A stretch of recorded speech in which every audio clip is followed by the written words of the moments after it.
Let's go. Habayeho umukobwa w'inkumi akitwa Bwiza kandi akaba mwiza koko.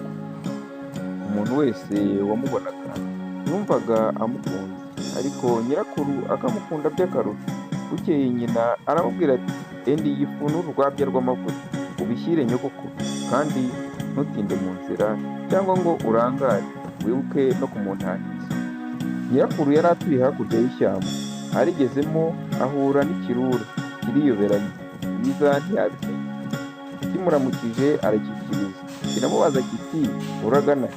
Aragisubiza ati ndajya kwa nyogokuru. Umushyiriye iki muri iyo nkangara? Mushyiriye ifu n'amavuta yo kujya arungisha. Nyogokuru wawe atuye hakurya y'iri shyamba, ni rwo rugo rwa mbere uhingukiraho. Ikirura kiriyamira kiti mbega umukobwa mwiza, ariko se ndamuhabwa n'iki koko? Numva hafi abantu basa ibiti, yewe hinga nigendere. Tari no kwa nyirakuru wa Bwiza.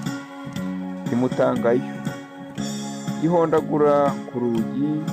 Umukecuru abyumvise aravuga ati yewe. Ikindi kiti ni Bwiza, nkuzaniye ifu n'amavuta. Umukecuru ati cyinjira, nta mbaraga mfite zo kubyuka. Ikirura kirakingura, kiraboneza no ku buriri, kimumira bunguri, kiryamira ku buriri, kirimiramiza. Bwiza ngo agere kwa nyirakuru, asanga umuryango urangaye. Ati ko numva ibikoba binkuka. Araboneza no ku buriri, yorosora cya kinyamaswa agira ngo ni nyirakuru. Agize ngo arajya kumuramutsa, yumva atari we akoraho. Cya kinyamaswa kimwirohaho kiramumira, hanyuma kiriryamira kirasinzira. Kiragona cyane kuko cyari kibuse.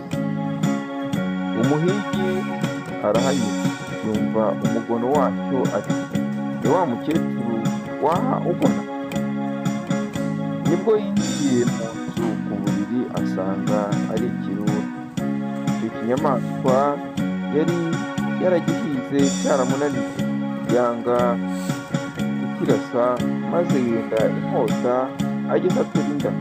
Amaze kugisatura asangamo wa mukecuru n'umwuzukuru, abakuramo ari bazima, nacyo kigwaho.